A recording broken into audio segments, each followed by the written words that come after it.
Bonjour à tous.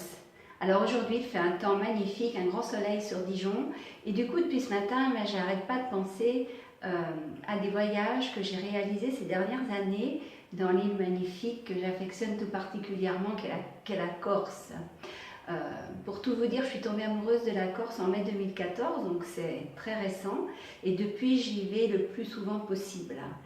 Parce que vraiment ce que j'ai ressenti la première fois en arrivant sur le port de Propriane, eh bien, j'ai ressenti que j'étais super bien et j'ai surtout entendu ma petite voix intérieure qui me disait « Eh bien oui, voilà, c'est là ». Alors pour les gens qui ne connaissent pas bien, eh bien, je vais tout vous expliquer. C'est que je vis à Dijon, j'adore cette ville parce que c'est une ville magnifique au plan architectural. C'est pas une grande ville, c'est une ville de taille moyenne, on va dire. Et du coup, c'est vrai que c'est la taille de ville qui me convient puisqu'on a toutes les facilités possibles et en même temps, il n'y a pas cette surcharge de population et c'est fort agréable à vivre.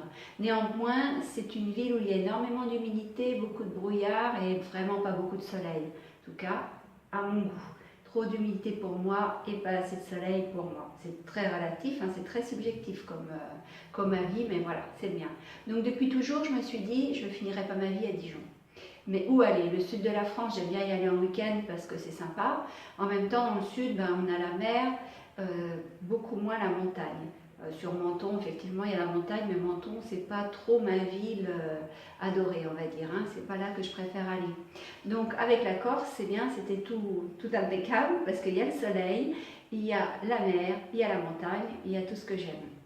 Et en plus, bien, c'est quand même préservé, même si la pollution ou le tourisme envahit de plus en plus. Mais en tous les cas, il y a quand même des coins sauvages fort agréables, une faune et une flore qui sont époustouflantes. Moi qui adore ça, je suis vraiment aux anges quand je vis en Corse. Donc voilà, donc cette petite voix qui me disait c'est là, j'ai compris tout de suite que ça voulait dire bien c'est là que tu peux finir tes jours. Il y a vraiment tout le panorama, tout le contexte, les gens qui sont sympas, hospitaliers, généreux, enfin tout ce que tu aimes, toutes tes valeurs profondes, elles sont résumées en Corse.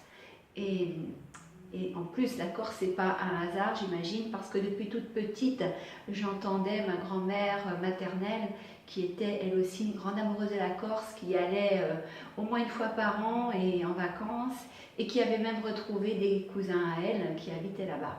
Donc, je pense que génétiquement, je ne sais pas, en tout cas de façon transgénérationnelle, il y a aussi un attachement très profond. J'ai des racines sans doute profondément ancrées en Corse également.